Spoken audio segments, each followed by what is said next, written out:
आणि आता एक महत्त्वाची राजकीय बातमी पाहूयात। ठाणे लोकसभेवरून आता महायुतीमध्येच रस्सीखेच सुरू असल्याची चर्चा सध्या जोर धरू लागलेली आहे। या जागेवर भाजपकडून माजी खासदार संजीव नाईक आणि भाजपचे ज्येष्ठ नेते विनय सहस्त्रबुद्धेंच्या नावाची चर्चा आहे। तर दुसरीकडे शिंदेंच्या शिवसेनेकडून माजी महापौर नरेश म्हस्केंच्या बॅनरने आता सर्वांचंच लक्ष वेधलेलं आहे।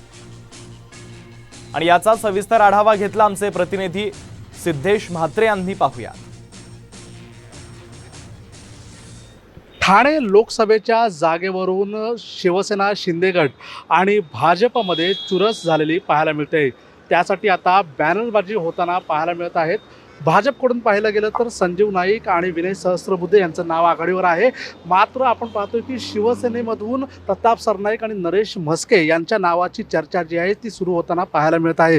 आणि त्याचमुळे आपापले जे नेते आहेत ते इतर शहरांमध्ये बॅनरबाजी करताना पाहायला मिळत आहेत। नवी मुंबई शहरामध्ये आता नरेश म्हस्केंचे बॅनर जे आहेत ते शिवसेनेचे जे पदाधिकारी आहेत त्यांच्याकडून लावण्यात येत आहेत आणि त्यामुळे कुठेतरी चर्चेला जे आहे ते उधाण आलेलं आहे।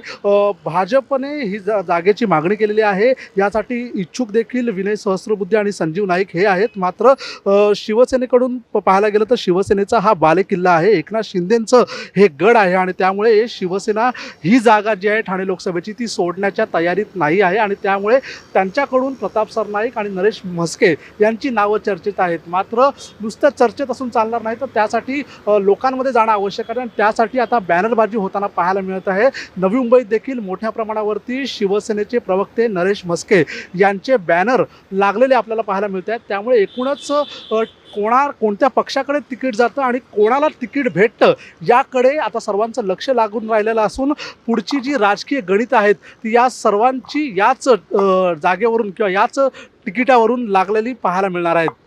सिद्धेश म्हात्रे, साम टीव्ही, नवी मुंबई।